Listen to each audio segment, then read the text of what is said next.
आज भारतीय संस्कृति के एक महान ग्रंथ श्री रामायण जी के एक अद्भुत प्रसंग की व्याख्या करते हैं। रावण वध के बाद जब सीता जी को पालकी में लाया जा रहा था तो श्री राम ने कहा कि इनको यूं ही पैदल चलकर आने दीजिए ताकि सब लोग माँ सीता के दर्शनों का लाभ ले सके। यूं ही माँ सीता श्री राम के पास पहुंचती हैं, दोनों आंखों ही आंखों में एक दूसरे को कुछ संकेत देते हैं। क्योंकि माँ सीता लगभग 1 वर्ष तक रावण के घर रह के आई है तो श्री राम उन्हें कुछ कटु वचन कहते हैं। श्री राम के कटु वचन सुनकर लक्ष्मण जी और वहाँ पर उपस्थित सभी लोग बहुत ही दुखी हुए। लेकिन माँ सीता ने श्री राम जी का इशारा समझा और लक्ष्मण को आदेश दिया कि एक चिता सजाई जाए जिसमें कि वो अग्नि परीक्षा देंगी और अपनी पवित्रता को सिद्ध करेंगी। अग्नि परीक्षा देने का एक कारण ये भी था कि मर्यादा पुरुषोत्तम श्री राम जी की मर्यादा को कायम रखा जा सके।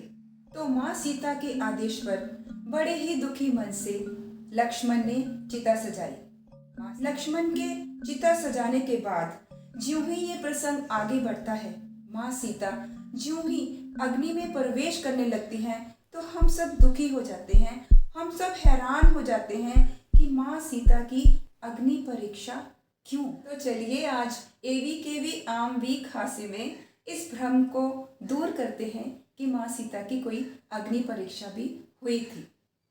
मैं खुद रामायण पढ़ रही थी और इस प्रसंग से पहले 2 पंक्तियां आई जो यहाँ पे सुनाना बहुत ही जरूरी है।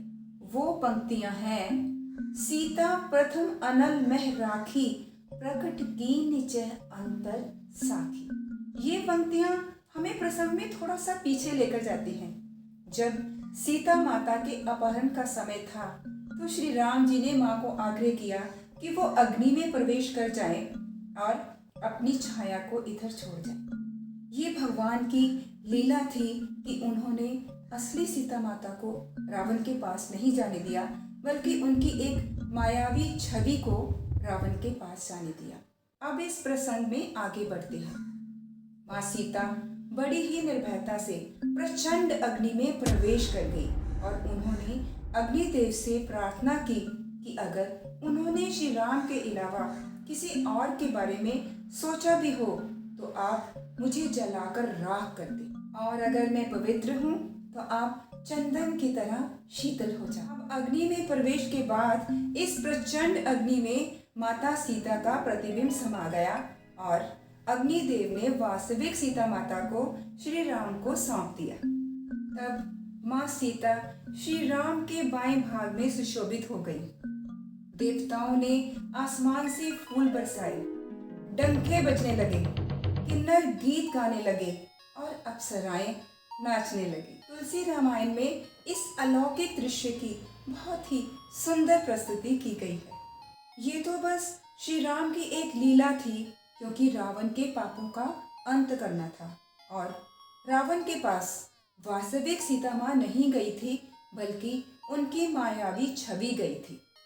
और कुछ विद्वान कहते हैं कि वास्तविक रामायण में तो अग्नि परीक्षा का कोई जिक्र ही नहीं है।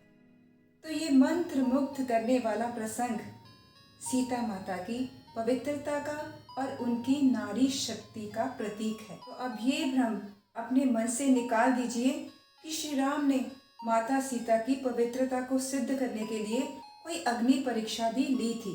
ये तो श्री राम की लीला थी क्योंकि पहले उन्होंने अग्नि में वास्तविक सीता माँ को स्थापित कर दिया था और उसके बाद उनकी छवि को रावण के पास भेजा था क्योंकि रावण के पापों का अंत करना था और इसलिए ये सारा प्रपंच रचना बहुत ही जरूरी था। आज हमारी एक भ्रांति, एक वहम दूर हुआ है। आगे और भी कई भ्रांतियों को, कई वहमों को दूर करने की कोशिश करते रहेंगे। इसलिए एवी आम वीक हास्य की वीडियोस को देखते रहिए और एवी आम वीक हास्य को लाइक, शेयर, कमेंट, सब्सक्राइब और फॉलो ज़रूर कीजिए। धन्यवाद।